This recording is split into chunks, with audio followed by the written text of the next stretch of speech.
राज्यसभेचे खासदार सदानंद शेठ तानावडे हे गोव्याचे खासदार आहेत की उत्तर प्रदेशचे, हा प्रश्न आज गोवेकरांनी विचारण्याची वेळ आली आहे। त्याचं कारणही तसंच आहे। खासदार म्हणून खासदारांनी गोव्यावर आधी लक्ष घालायला हवं होतं की यूपीवर। गोव्यातील एकमेव राज्यसभा खासदारांकडून अशी गोवेकरांवर आडनजर कशी काय होऊ शकते? आता हे प्रश्न उपस्थित करायला आम्ही त्यांच्यावर टीका करत नाही किंवा टीका करायला आम्ही कुणाचे राजकीय विरोधकही नाही। ही गोष्ट आधीच आम्ही क्लिअर करतो, नाहीतर पुन्हा कुणाची तरी ट्रान्सफर ऑर्डर येईल। मुद्द्याकडे वळण्यापूर्वी एक विनंती, जर आमचे व्हिडिओ तुम्हाला आवडत असतील तर आमचे चॅनल सबस्क्राइब करायला विसरू नका। आत्ताच सबस्क्राइब करा आणि बेल आयकॉन नक्की प्रेस करा। हे प्रश्न उपस्थित करण्याचं कारणही काहीसं तसंच आहे। आपल्या मतदारसंघातील कामे करायला खासदारांना सरकारी निधी मिळतो, त्यातून आपल्या मतदारसंघातील कामे खासदारांना करता येतात। राज्यसभा खासदारांना आतापर्यंत 17 कोटी 15 लाख रुपये निधी मिळाला आहे। मात्र या निधीचा वापर करण्यात ते अपयशी ठरतायत का, असा प्रश्न आता उपस्थित होत आहे।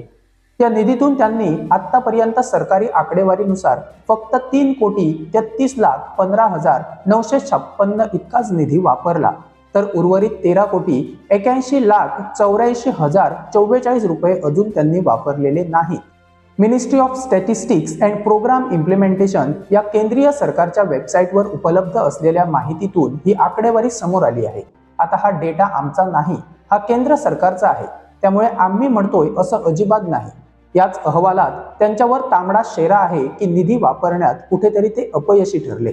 आता गोव्यातील एकमेव राज्यसभा खासदार आणि त्यांच्याच बाबतीत जर अशी परिस्थिती असेल तर त्याला काय म्हणावं? ही गोष्ट आता इथेच थांबत नाही, पुढे ऐका। नंतर तुम्हाला कळेल की आम्ही त्यांना उत्तर प्रदेशचे खासदार असल्याचा प्रश्न का उपस्थित करतोय ते आता सांगतो। उत्तर प्रदेशातील शहाजहानपूर जिल्ह्यातील 20 विविध ठिकाणी प्रत्येकी 6 दिव्यांसह 20 CM LED हायमास्ट पोल उभारण्याचे काम सदानंद शेठ तानावडे यांनी आपल्या निधीतून केले। त्यावर त्यांनी तब्बल 48,60,000 रुपये खर्च केले। बघा ना, अशा लाईट्स गोव्यात घालायला कुठेच जागा सरकारला मिळाली नाही का? की गोवा सरकार असा विचार करू शकत नाही की गोव्यात सगळीकडे लखलखते दिवे सरकारने घालून ठेवले आहेत? या प्रश्नांची उत्तरे आता गोवेकरांनी शोधावी। आता गोव्याचे खासदार यूपी राज्यात जर त्यांच्या वाट्याचे पैसे मोडायला लागले तर काय म्हणावं? बाहेरील खासदारांनी गोव्यात असे किती विकास प्रकल्प त्यांच्या निधीतून उभारले आणि त्या ठिकाणी पोल घालायला त्या ठिकाणच्या खासदारांना सरकारी निधी उपलब्ध नव्हता की काय? असे अनेक प्रश्न आता उपस्थित होत आहेत। इतक्या मोठ्या निधीचा प्रकल्प खासदारांनी गोव्यात केलाय का, असा प्रश्न आता उपस्थित होत आहे। जर केला असेल तर खासदारांनी जरा सांगावं। खासदारांनी गोव्यात फक्त शाळांना स्कूल बसेस दिल्या आहेत, त्याही त्यातील एक बस बलराम एज्युकेशन सोसायटी, तपोभूमी अशा संस्थांना। इतरही संस्था आहेत, त्यांनाही त्यांनी स्कूल बसेस दिल्या आहेत। त्यासाठी विरोध कोणाचा असणं कारणच नाही। फक्त स्कूल बसेस दिल्या की खासदारांचं काम संपलं का?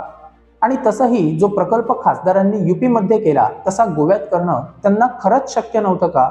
तसं काही गोव्यात करण्याचं खासदारांना का सुचलं नाही? गोव्यात ज्या बसेस देण्यात आल्या आहेत ना, त्यांची जास्तीत जास्त किंमत 27 लाखांपर्यंत आहे, पण सगळ्यात जास्त 48 लाखाचा प्रकल्प मात्र यूपी राज्यात। निधी वापरण्याविषयी खासदारांचा परफॉर्मन्स पुअर असल्याचा रिमार्क देखील याच अहवालात आहे। तो रिमार्क आम्ही देत नाही, यावरून खासदारांच्या कामाचा आढावा लोकांना सुद्धा समजून घेता यावा। 11 जून रोजी गोवा भाजपने त्यांच्या सोशल मीडिया पेजवर 2 खासदारांच्या कामाची तुलना करणारी एक पोस्ट टाकली होती। पहा ही ती पोस्ट। त्यात विर्यातो आणि तानावडे यांची तुलना केली आहे। तुलना पाहिल्यावर लोकांना असं वाटेल की खासदारांनी किती कामे केली असतील बघा, पण ती तुलना आता अशी पण बघा। जर खासदारांनी एवढी कामे केली तर ती आहेत कुठे? लोकसभेच्या निवडणुकीवेळी उत्तर गोवा खासदार श्रीपाद भाऊंच्या कामाचा पक्षाने रिपोर्ट कार्ड बनवलं होतं। त्यात कित्येक देवळांना शेड वगैरे वगैरे कामांची नोंदी होती। असा रिपोर्ट जेव्हा तानावडे यांच्या कामाचा बनेल तेव्हा त्यांनी यूपी राज्यात सुद्धा स्वतःच्या निधीतून कामे केली हे पक्ष सांगणार का? पुन्हा पेंड्यावर एको असं म्हणू नका, पण एक गोष्ट दुर्लक्षित करता येणार नाही। ज्या पेडणे मतदारसंघात गेले काही दिवस खासदार सर ठाम मांडून होते ना, त्या मतदारसंघात खासदार सरांनी एका शाळेला बस सुद्धा दिल्याची नोंद या रिपोर्ट मध्ये नाही। आता हा रिपोर्ट अपडेट झाला नाही की खासदार सर पेडणे मतदारसंघाला विसरले, हा प्रश्न आहे। आता आम्हाला सुद्धा कळालं आम्ही सुद्धा खासदार सरांना पेडण्यातील मोठे विषय आठवण करून देत होतो, पण इथे स्कूल बस तरी द्या असं म्हणण्याची वेळ आता आमच्यावर आली आहे. खासदार सर, आमचं चुकलं. पेडण्याचा सुद्धा थोडा असाही विकास करा.